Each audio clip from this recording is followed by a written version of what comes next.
মোদী সভার পরের দিনই রাজ্যে নারী নির্যাতনের অভিযোগে নিষ্পত্তি করতে জনশুনানি, জাতীয় মহিলা কমিশনের জনশুনানির আয়োজন। সেখানে মহিলারা হিংসার শিকার হয়েছেন, সেখানে এই জনশুনানি হবে। আগামীকাল থেকে এই জনশুনানি শুরু হচ্ছে। কলকাতায় জাতীয় গ্রন্থাগার থেকে জনশুনানির কাজ শুরু হবে। দক্ষিণ চব্বিশ পরগনায় দায়ের হওয়া 31টি অভিযোগের শুনানি, নতুন করে এখানে সরাসরি অভিযোগও নেওয়া হবে।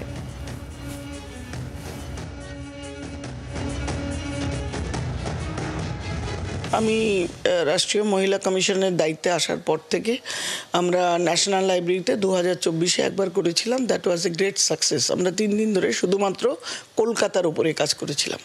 এরপরে সাবসিকুয়েন্টলি আমরা বারাসাত এবং আসানসোল, দুর্গাপুর, বর্ধমান একটা করেছিলাম। সেটা করার পরে দিস ইজ থার্ড। এইবার আমরা দক্ষিণ চব্বিশ পরগনা জেলার যতগুলো আমাদের অভিযোগ আছে এবং তার সাথে কলকাতারও কিছু যেগুলো খুব সিরিয়াস, মানে দেরি করা উচিত হবে না, এবং এই কেসগুলোকে করেছি। আমরা রেজিস্টার করেছি অলরেডি দক্ষিণ চব্বিশ পরগনার 31খানা এবং কলকাতার প্রায় 25খানা। এছাড়া ওয়াকিং আরও ধরুন 10-15 জন, প্রায় 70-80টা কেস একদিনে আমরা 30 তারিখে সলভ করব। আমাদের রাজ্যে মহিলাদের যারা হিংসার শিকার হচ্ছেন এমন অনেক অভিযোগ রয়েছে, যে অভিযোগগুলি রেজিস্টারই হয় না, পুলিশের তরফ থেকে অভিযোগই নেওয়া হয় না। সেই ধরনের অভিযোগের ক্ষেত্রে এবার সতর্ক জাতীয় মহিলা কমিশন।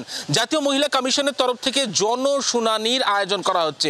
কি এই জনশুনানি? সেই জনশুনানিতে বিভিন্ন জায়গাতে, বিভিন্ন জেলাতে যে কেসগুলি পুলিশের তরফ থেকে রেজিস্টার হওয়ার পরও কোনো ব্যবস্থা নেওয়া হয় না, বিভিন্ন ক্ষেত্রে মহিলারা অত্যাচারের শিকার হন, সেই ধরনের অভিযোগগুলো নিয়ে জনশুনানির আয়োজন করা হচ্ছে। সব মিলিয়ে 2026-এর বিধানসভা নির্বাচনের আগে একেবারে বলা যায় যে মহিলাদের উপর হওয়া অত্যাচার, সেই অত্যাচারের নিষ্পত্তি ক্ষেত্রে সচেষ্ট কেন্দ্র। বাংলার আওয়াজ, বাঙালির আবেগ, জি 24 ঘন্টা।